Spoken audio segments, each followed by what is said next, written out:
한번 따라 하실까요? 믿는 자들을 치료와 축복하시는 예수 그리스도. 믿는 자들을 치료와 축복하시는 예수 그리스도. 이런 제목으로 말씀의 은혜를 나누기를 원합니다. 2021년 성탄절은 아주 특별한 마음의 설레임과 기대감이 있습니다. 왜냐하면 이 한 주간을 비록 3일밖에 되지는 않지만 그래도 금요 차례도 있고 또 마침 토요일 날이 성탄절이라서 또 주일날도 주일이 있고 이 한 주간은 하나님 앞에 온전히 드려지는 영적인 보너스 기간 같고 영적인 축제 기간과 같고요. 그냥 갑자기 있다가 내일이 성탄절이래라가 아니라 한 주간을 깨워서 기도하면서 또 찬양도 부르고 또 말씀도 듣고 기도하면서 믿음을 다지잖아요. 믿음은 어떻게 해서 나오죠? 들으면서 나오거든요. 뭘 듣나요? 말씀을 들음으로 믿음이 생긴단 말이죠. 말씀을 듣는 가운데 믿음이 생겨지고 믿음으로 크리스마스 성탄절을 준비하는 2021년 성탄절은 얼마나 설레이고 복된 주간입니까? 왜냐하면 예수님은 이 땅에 믿음의 왕으로 오셨잖아요. 하나님은 자기 백성이 하나님을 믿는 것을 그냥 내버려 두지 않는다. 의롭게 여겨주신다. 아담과 하와 타락 이후에 잃어버렸던 이 의의 옷을, 이 거룩한 세마포의 옷을 하나님께서 하나님을 믿는 자에게 의롭게 입혀주시는 것이고, 예수 그리스도는 그를 믿는 자마다 멸망하지 않고 영원한 생명에 초청하기 위해서 무슨 자격을 주십니까? 영접하는 자, 곧 그를 믿는 자들에게 하나님의 자녀가 되는 권세를 주잖아요. 권세는 하나님의 나라를 유업으로 받았습니다. 하나님의 기업이 되고 하나님이 통치하고 다스려서 우리를 통해서 하나님의 뜻을 펼칠 수 있다는 것이죠. 그래서 예수님이 이 땅에 오셔서 사역하시면서 두루 다니시면서 뭘 하셨을까? 믿음 있는 자를 찾으러 다녔죠. 예수를 만나서 믿음이 확인되는 사람들을 찾으러 다녔습니다. 믿음이 안약한 자들을 고중하고 책망하기도 하셨지만 가만히 생각해 보니까 믿음이 적다고 해서 그 사람을 아예 지워버리지는 않으셨더라고요. 풍랑에서 제자들이 막 호들갑을 떨고 주여 살려주십시오. 예수님께서 믿음이 적은 자들아 책망은 하셨으나 배를 뒤집지는 않았습니다. 풍랑과 바다를 잠잠케 하시며 그들의 믿음이 자라기를 기다려주셨던 거죠. 한번 따라 하실까요? 우리는 하나님 안에서 믿음이 성장되어야 될 사명자들이다. 그러니까 우리의 믿음은 계속 자라야 되는 것이죠. 그래서 그 믿음의 현장을 보면서 성장해 가는 것이죠. 여러분 어떠십니까? 뭘 할 수 있으면 좀 내 자식을 좀 어떻게 해 주십시오 라고 말할 때 예수님께서 사실은 꾸중하신 거잖아요. 할 수 있거든이 무슨 말이냐? 믿는 자에게 능치 못함이 없느니라. 너 믿음 없어서 나 그냥 갈란다 하시던가요? 꾸중도 하고 책망한 것좀 보이지만 그 아이를 내게로 데려오라 하고 하잖아요. 그리고 그를 고쳐주시지 않습니까? 제자들이 낯이 뜨거워서 주님 우리는 왜 안 됩니까? 그랬더니 기도 외에 이런 여가 나갈 수 없느니라. 기도와 말씀 외가 있는데 말씀이 있는데도 없고 없는데지만 기도와 말씀 외에 이런 여가 나가지 않는다. 기도도 약속이고 말씀도 약속이니 귀신은 뭘 보고 나가느냐? 그리스도인들의 마음속에 있는 약속을 보고 나가는 것이다. 귀신이 귀신같이 하는 것은 뭐냐면 저 사람의 마음속에 자기가 하나님의 약속받은 존재라는 사실을 알고 있나? 믿고 있나? 확신하고 있나? 확신하면 내가 도망을 갔지만 그 권세를 가지고 확신을 할 줄 몰라? 약속 있는 존재조차도 몰라? 그럼 어떻게 될까요? 깐본다고 말이죠. 깐본다고. 아이고 저거는 엄청난 그 비밀의 약속과 권세를 주었음에도 불구하고 사용할 줄을 모르네? 그래서 귀신이 깐본다는 것이죠. 귀신은 귀신같이 한다. 뭘 아닙니까? 저 사람 속에 하나님의 약속을 붙잡고 있는 믿음의 사람인지. 그래서 기도와 말씀에 이런 여가 나가지 않는다. 하나님의 약속 앞에 마귀는 이미 패배한 자군요. 귀신도 쫓겨나가는 자라는 것이죠. 그래서 이 땅의 삶 가운데 크리스마스를 앞두고 우리의 마음속에 준비해야 될 것은 뭐냐면 예수님 오셔서 찾으시는 사람이 되는 것인데 그것은 뭐냐면 하나님의 약속에 대한 절대 확신, 하나님에 대한 절대 신뢰, 예수께서 우리 약속의 표정, 이걸 가슴에 품고 있으면, 그래서 예수님의 눈에 발견이 되면, 하나님 눈에 발견이 되면 어떤 일이 벌어지냐면 성경에 보니까 대표적으로 치료와 축복의 역사가 나타나더라는 것입니다. 첫 번째로 믿음이 발견되면 즉시로 축복하시는 예수 그리스도의 모습. 그러니까 축복이란 단어는 스스로 존재하지 못해요. 전제 조건이 뭐냐? 뭐가 있어야 될까요? 믿음이죠. 그래서 여러분 수도 없이 많이 들었지만 믿음이란 단어는 헬라어로 휘포시터스라고 책받침이다. 받침, 꽃받침이죠. 받침. 모든 음식을 들려면 이 받침이 있어야 되잖아요. 받침 위에 올려놓거든요. 그러니까 축복도 그냥 존재하지는 않아요. 무엇 위에 올려놔야 되나요? 믿음 위에 올려놔는 것입니다. 믿음이 준비되지 않았는데 축복이 왔다. 이 축복은 때로 저주가 될 수가 있습니다. 왜? 감당할 수 없으면. 반드시 이 축복이라는 것은 내가 내 믿음으로 감당할 만 해야 하는 거거든요. 그러니까 축복이 먼저입니까? 믿음이 먼저입니까? 믿음이 먼저죠. 믿음이 먼저 준비되면 그 위에 축복이 임하게 되는데 예수님께서 믿음을 발견하면 거기에 축복하시더라. 마가복음 2장 1절로 4절에 보면 수일 후에 예수께서 다시 가버나움이라는 단어 지명을 여러분 꼭 기억을 하셔야 될 것 같아요. 제가 나중에 또 이 부분을 말씀을 드리겠지만 가버나움이라고 하는 것은 그 당시에 굉장히 발전된 도시고 많은 사람들이 모여 살던 곳이고 예수님의 사역에 굉장히 갈릴리 다음에 중추적인 곳이기는 하지만 안타깝지만 이곳에서 사람들이 예수님이 어려서 자란 그 시기도 있었지만 예수를 무시하고 인정하지 않아서 예수님이 발을 털고 손을 털고 떠났던 지역이기도 합니다. 그러나 안타까움이 있죠. 수많은 기적을 쏟으려고 했었던 곳이긴 하지만 예수를 믿지 아니함으로 받아들이지 아니함으로 인하여 놓쳐버린 지역이 가버나움인데 예수님은 그날도 가버나움을 찾아가셨습니다. 집에 기다리는 소문이 들렸습니다. 그때에 많은 사람이 모여서 문 앞까지 들어서 자리가 없게 되었는데 예수께서 그들에게 도를 말씀하시더라. 그리스도인들에게 도라는 단어는 낯설죠. 잘못 오해될 소리가 있지만 제가 아마 여러 번 강조했던 기억이 나죠. 기독교가 아니라 기독도가 맞다라고 말씀을 드렸죠. 왜 그럴까요? 교는 가르치는 거죠. 학교 가르치는 거거든요. 학교에서 가르친 다음에 시험은 보겠지만 그대로 행동하는지를 점검하고 그 사람을 체크해 줍니까? 학교는 그렇지 않습니다. 요즘 학교들은 더더욱 그냥 뭐 입시라든가 시험이라든가 취직이라든가 그런 쪽에 어떤 가르치는 기관으로 소위 전락해 버렸지만 스승도 없고 제자도 없고 선생만 있고 학생만 있는 상황이겠지만 그나마 선생도 정말 위신이 땅에 떨어져서 정말 사명을 가지고 해야 되나 하는 가슴 아픈 교육의 부재가 있지만 기독교는 교가 아니라 기독도여야 된다. 도란 뭐냐? 스스로 갈고 닦는 것이다. 말씀을 듣고 무장을 했으면 머리로 아는 것이 아니라 삶 속에 끊임없이 생활화되어야 되는 걸 뭐라고 말한다? 도라고 말한다. 그래서 길이라고 말한다, 진리라고 말한다. 믿으십니까? 사실은 길과 진리란 결국 한마디로 약속이라는 것입니다. 약속. 길이 뭔가요? 가는 약속이거든요. 진리가 뭔가요? 하나님의 절대 약속이 변할 수 없으니까 진리라고 말하는 것이죠. 왜 생명이라고 말하나요? 그 약속의 구원이 있기 때문에 생명이라고 말합니다. 그래서 내가 길이요 진리요 생명이다 추상적인 단어가 아닙니다. 그 속에 하나님께 나아갈 수 있는 길이 있고 약속이 있고 생명이 있다. 그래서 그것을 도라고 말하는 것이죠.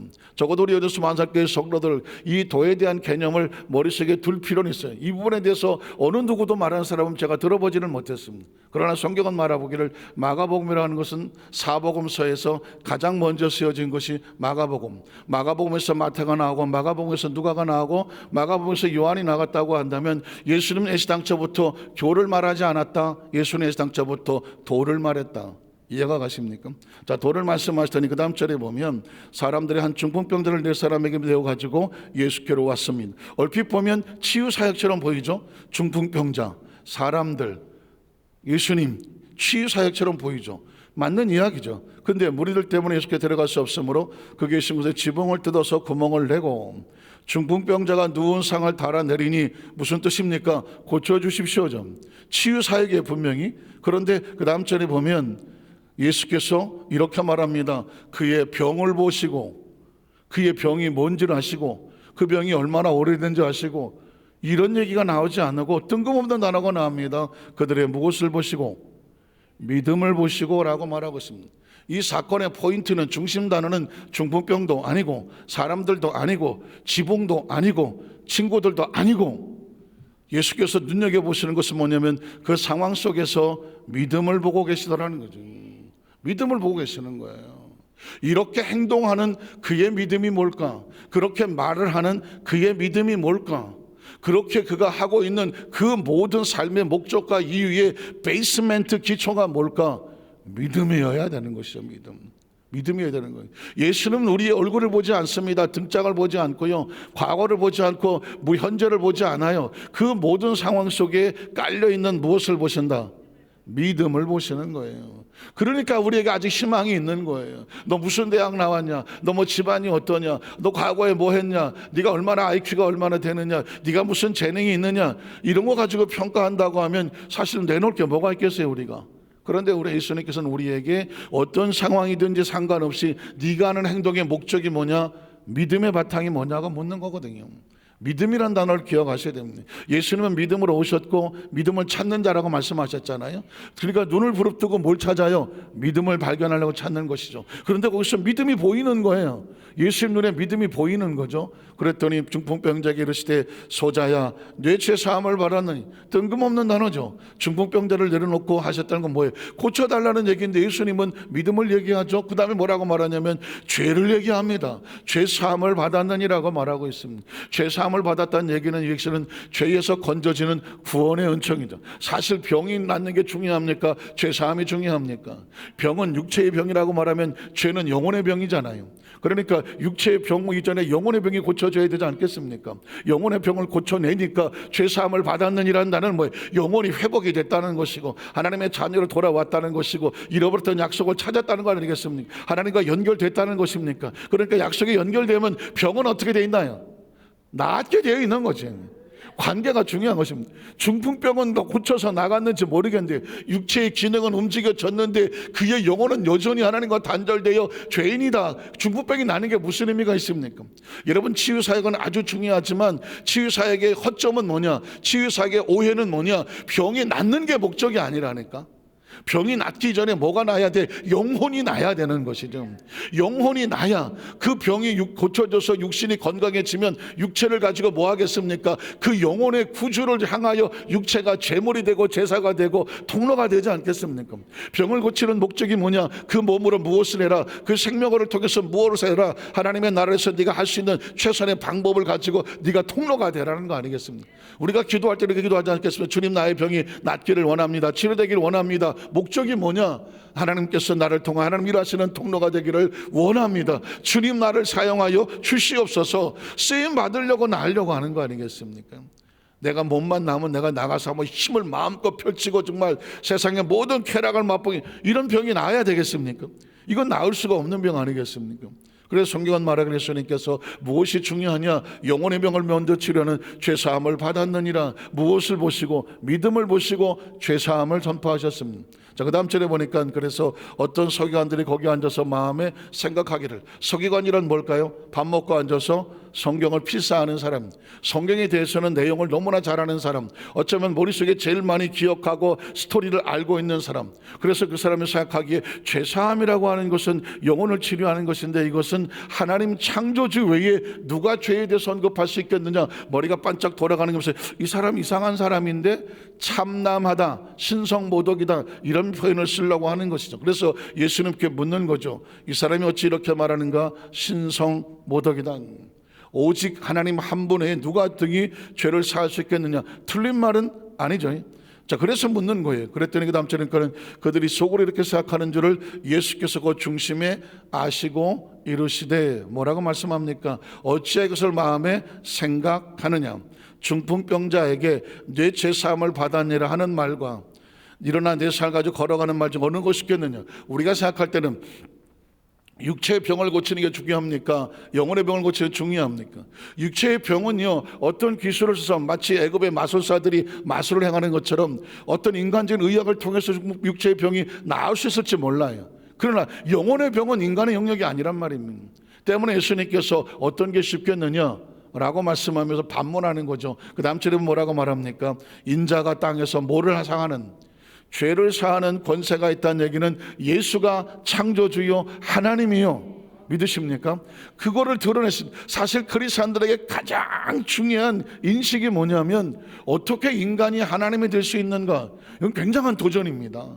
눈에 보이고 귀에 들리고 손에 잡히는 육신을 가지고 있는 저 2000년 전에 왔었던 나사렛의 그 팔레스타인의 작은 마을의 30대 초반의 목수의 아들이 볼품도 없고 뭐 그냥 화려한 경력도 없는 무슨 뭐 수려한 외모가 있는 사람도 아닌 집안에 빼끌었는 사람도 아닌 그 아주 볼품없고 초라한 마른 나무 뿌리와 같은 그 예수가 어떻게 하나님이 될 수 있느냐? 굉장한 도전이잖아요. 이걸 어떻게 믿을 수가 있을까요? 믿을 수 있는 방법은 하나밖에 없습니다. 성경 속에서 하나님과 예수님과의 동질성을 찾는 것이죠. 예수님께서 우리에게 오셔서 말씀하는 것입니다. 죄를 사하는 것은 하나님밖에 없다. 너도 알고 있지. 내가 죄를 사한다고 하면 내가 누구냐라고 반문하는 것이죠. 죄를 사는 권세가 있는지를 너희로 알게 하려 하노라 하시고 중풍병자에게 말씀하시되 내가 내게 이르노니 일어나 내 상을 가지고 집으로 가라. 내 병에서 놓여 건강하라는 이야기죠. 선포하시는 것이죠. 그랬더니 어떻게 됩니까? 그가 일어나고 상을 가지고 모든 사람 앞에 나아가더라. 그들이 다 놀라 하나님께 영광을 돌리며 이르되 우리가 이런 일을 도무지 보지 못하였다 하더라는 것입니다. 자, 예수님이 성경 속에 수없이 많은 치유 사역을 하셨습니다. 저는 전공이 치유 사역이에요. 오할로버트 대학에서 아예 디민 목회학 박사를 할 때에 무월 성령학과 성령론, 뉴마톨로지라는 성령론, 디바인 힐링이라고 하는 신치유신학, 성령론은 제가 석사과정에서 성령론을 전공을 했어요. 그래서 박사과정은 이 오순절 신학에서 공부를 했을 때 치유신학을 해야 되겠다 해서 치유신학 공부를 했었습니다. 성경 속에 무수히 많은 치유사역이 있어요. 그런데 치유사역의 것은 열매예요. 열매, 현상이고 그 모든 근원은 뭐냐? 믿음이라는 것을 알아야 됩니다. 근데 그 믿음은 뭐냐? 그 믿음의 뿌리는 예수님이 병을 치료하신다고 하는 치료자에 대한 믿음이 있어야 그 믿음이 부딪히면 어떻게 되지 아십니까? 치유 역사가 나타나는 거예요. 그러니까 제가 말씀드린 약속은 둘이 하는 것이다. 혼자 하는 약속은 없다. 일방적인 약속은 없다. 약속은 같이 하는 것이다. 그래서 제가 나중에 또 말씀을 하겠지만 성경을 뉴 테스터먼트, 올드 테스터먼트, 테스터먼트는 뭐냐? 약속이다. 마치 유언과 같은 것이다. 변할 수 없는 것이다. 하나님이 하시는 것은 테스터먼트다. 하나님과 우리하고 같이 하는 것은 똑같은 약속이지만 커버넌트라고 말한다. 커버넌트는 뭐냐? 계약을 맺는 것이다. 똑같은 약속인데 존재된 약속과 그 다음에 계약을 맺는 약속이 있습니다. 하나님은 우리에게 테스타멘트, 구약성경, 신약성경 약속을 하시고 언약을 하시고 우리는 그 약속을 믿습니다라고 할 땐 커버넌트라고 말한다. 계약을 맺는다. 하나님과 우리 사이는 어떤 존재다? 약속으로 계약을 맺은 존재라는 것이죠. 그게 크리스찬인 거고요. 성경을 왜 읽느냐? 성경은 하나님의 테스타먼트, 약속이에요. 그 약속을 우리가 읽어요. 약속을 받아요. 내가 약속을 믿습니다라고 말하는 순간 하나님과 우리 사이는 커버넌트가 돼요. 계약을 맺는 게 되는 것입니다. 그러니까 하나님은 약속하셨고 우리가 약속을 믿습니다라고 믿음으로 행하면 어떤 일이 벌어지면 하나님 약속을 성취하시는 것이죠. 그래서 우리의 삶의 현장 가운데 약속의 열매가 나타나는 것, 그걸 증거하시는 것이 예수님께서 현장에 보여주는 그 사람들이 믿음을 가지고 나왔다. 그 약속에 대한 이행을 하고 믿음을 보여줬던 하나님께서 믿음대로 될지어다. 커버넌트 계약 맺은 것은 열매를 맺는 것입니다. 성경에 보니까 믿음을 행한 자를 찾아서 축복하신 예수 그리스도가 오늘 본문에 있습니다. 마가복음 5장 25절 28절에 보면 12회를 혈증으로 알아온 여자가 있었습니다. 많은 의사에게 많은 괴로움을 받았고 가진 것도 다 허비하였습니다. 아무 효임이 없고 도리어 더 중하해졌었습니다. 예수의 소문을 듣고 그 무리 가운데 끼어 들어와서 그 옷에 손을 대었습니다. 왜 그렇게 되었을까요? 내가 예수 그리스도의 생명의 옷에만 손을 대어도, 손을 댄다는 얘기는 컨택, 접촉한다는 컨택 포인트, 손을 대어도 구원을 받는다. 그 당시 사람들은 육체의 치료도 구원이라고 생각했고 영혼의 구원도 구원이라고 생각을 했습니다. 그래서 받으리라고 뭐 했습니까? 생각을 했다. 한번 따라서 생각. 믿음이란 뭐냐? 생각입니다. 믿음이란 뭐냐? 선택입니다. 믿음이란 뭐냐? 행동입니다. 믿음이란 뭐냐? 결단입니다. 대신 이해가 하십니까? 믿음이란 단어가 추상적으로 보이기 때문에 구체적으로 가지를 짜려면 믿음은 생각하는 것이다. 하나님을 약속에 생각하는 것이다. 믿음은 뭐냐? 결단하는 것이다. 하나님의 생각을 선택하기로 결단하는 것이다. 믿음은 뭐냐? 선택하고 행동하는 것이다. 믿으십니까? 이 여인은 그래서 생각을 하고 선택을 하고 결단을 하고 움직였습니다. 한번 따라하시게. 믿음은 움직이는 것이다. 행동이라고 말했다는 거죠.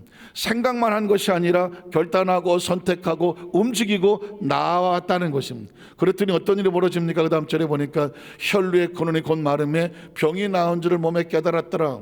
근데 예수님 자신도 자기 몸에서 나가 대화 한마디 없었습니다. 대화 한마디 없었는데 자신의 믿음을 가지고 예수와의 컨택을 포인했더니 말씀과 말씀이 연결이 되어서 계약이 성사가 되었더니 어떤 일이 벌어졌냐면 그 몸에서 치유 역사가 나타나더라고요. 이 성경 속에 이 치유 사역은 굉장히 중요한 의미가 있습니다. 너는 낳고 너는 낳지 마라가 아니라 말씀에 계약된 자는 누구를 막론하고 그 컨택했다는 얘기, 말씀을 붙잡고 약속을 붙잡았더니 자동으로 낳는 거예요. 이해가 가십니까? 이거 상당히 조심스러운 얘기예요. 예수님의 의사와 상관이 없이 자동으로 난다는 얘기는 마치 무슨 자판기처럼 의사가 없는 게 아니라 약속이 이행되고 약속이 부딪히면 약속은 누구에게나 이행이 되는 거죠. 그러니까 여러분, 저와 여러분이 기도할 때에 어떻게 해주십시오라고 하는 간절함과 몸부림과 막 이 애걸복걸하는 의도도 중요하겠지만 더 중요한 건 뭐냐면 약속에 대한 확신이에요. 그가 예수님 앞에 옷자락을 붙잡고 온몸을 비틀면서 뭐 살려달라고 치료해달라고 했더니 나았더라가 아니라니까. 약속에 대한 정확한 인식을 가지고 예수의 옷가에 손을 대어도 얼마나 가만히 조심스럽게 됐겠습니까? 가만히 조심스럽게 터치만 했을 뿐이에요. 그런데 어떤 일이 벌어집니까? 그의 몸에 혈루의 근원이 마르고, 그 다음 절에 보면 예수께서 능력이 자기에게서 나간 줄을 아셨다. 능력이 자동으로 나간, 수도꼭지를 틀으면 물이 자동으로 쏟아지는 것처럼 예수의 몸에 컨택이 됐다니 의식과 사고를 가지고 약속이 성취가 되니까 자동으로 치료 역사가 나타나죠. 우리 가운데 돌이켜 말씀하시되 누가 내 옷에 손을 대었느냐 찾으시고, 여 제자들이 어찌된 무리가 애워서 미는 것을 보시며 누가 내게 손을 대었느냐 물으시나이까 하되, 예수께서 이 일 행한 여자를 보려고, 저는 이 부분도 굉장히 감동적인 거예요. 믿음을 가진 자를 그렇게 찾기를 원하시고 보기 원하시는 주님이거든요. 제자들이 여러 사람이 손을 댔는데 누가 또 손을 댔다고 말하는, 여러분 아시는 내용이잖아요. 그러나 아무나 손을 대었다고 해서 다 역사가 나타나지는 않더라. 약속에 대한 확신과 믿음을 가지고 터치한 곳에 그 치유 능력이 흘러가더라는 것이죠. 오늘 저와 여러분의 말씀을 끝없이 들으면서 각자의 믿음의 분량이 다르잖아요. 어떤 사람 분량은 이만큼 올라간 사람, 이제 막 자라기 시작한 사람, 중간 정도 사람이 있을 수 있잖아요. 끊임없이 제가 이 말씀을 끊임없이 반복하고 끊임없이 여러분의 선포하고 있는 이유가 뭘까요? 계속 말씀을 듣다 하는 가운데 나에게 뭐가 생겨? 믿음이 생기고 자라기 시작을 합니다. 나중에는 막 가만히 있어도 제가 설교한 영이 집에 가서 밥을 먹는데도 생각이 나고, 잠을 자고 누웠는데도 목사님이 막 설교한 생각이 나고, 어떻게 생각하십니까? 그러다 보니까 그것이 나의 인식과 생각과 무의식과 잠재의식을 다 통제해버려. 그리고 어떤 생각이 벌어집니까? 내가 뭘 하려고 움직이는데 내가 하지 않아. 말씀이 나를 움직인다는. 이건 안 된다고 생각했던 내 잠재의식 속에 말씀을 계속 듣다가 보니까 다른 생각이, 믿음의 생각이 생기고 결단이 생기고 의식이 생기고 내 마음속에 의지가 생기고 기대가 생기죠. 그게 뭐예요? 믿음으로 움직여지는 거든. 이 여인이 한두 번 들어가고 움직였겠습니까? 믿음이 그를 끌고 온 것이죠. 그 사람을 찾고 싶다는 것입니다. 저도 강단에 설교를 하고 할 때마다 또 성도를 간증도 하고 또는 뭐 이렇게 문자도 보내주시고 할 때마다 믿음의 성장 잘한 은혜 받은 이야기를 보내주시면 제가 얼마나 귀하고 감사한지 몰라. 왜? 그 잘하는 모습 속에 기대감이 있기 때문이죠. 예수님도 다니면서 믿음 가진 자를 그렇게 찾기를 원하셨습니다. 저는 우리 여도 수반사교회 성도들이 예수님이 찾으시는 그 믿음의 속도에 성장하는 모습을 보고 주님의 눈에 발견되게 되시기를 주의 이름으로 축원합니다. 왜냐하면 발견해야 믿음대로 되라고 말하거든. 둘러보시니 그 다음 절에 보니까는 여자가 자기 이루어진을 알고 두려워하여 떨며 와서 그 앞에 엎드려 모든 사실을 여쭈니 예수께서 이제 따라. 포인트가 뭐예요? 내 믿음이 생각하고 결단하고 각오하고 선택하고 움직였을 뿐인데, 예수님이 한마디로 뭐라고 말하면 그건 뭐다? 믿음이야. 내 믿음이 너를 구원하였으니 평안에 가라. 내 병에서 놓여 건강할 지어당. 일시적으로 낫는 것이 아니라 생명을 보장하고 있지 않습니까? 말씀을 정리하기를 원합니다. 저는 개인적으로 정말 최근에 하나님께서 우리에게 말씀을, 우리 성도 말씀을 주셔서 목적은 하나, 우리 여주 순복음 안산교회와 우리 성도들은 반드시 크고 심히 번성하게 하리라 하는 거죠. 성도들 한 사람 한 사람 영혼을 향하여 제가 강단에서 이렇게 말씀을 선포하면 그 말씀을 듣는 심정마다 믿음이 자라고 믿음이 성장하고 받침이 단단해서 하나님께서 번성의 축복을 부어주셔도 흔들리지 않는 믿음이 되어져서 반드시 크게 번성하여 하나님 나라의 귀한 일꾼들로 각자의 모습에서 현장에서 그리고 위치에서 쓰임받는 일꾼들이 되게 하여 주시옵소서. 교회의 목적이 그렇고 말씀의 목적이 그렇고 선포하는 목적이 뭔지 아십니까? 하나님이 약속이 있어. 우리 성도들을 반드시 번성하게 만들고 반드시 성장하게 만들고 반드시 강성하게 만들어서, 그래야 하나님 뭐합니까? 요셉이 총리가 되니까 쓰고 에스더가 왕후가 되니까 쓰잖아. 영향력 있는 통로들이 되게 하여 주시옵소서. 우리 여러분 수많은 함께 속는 모든 성도들이 그 축복의 주인공이 되시기를 주님의 이름으로 축원합니다. 기도하겠습니다. 하나님 아버지 감사합니다.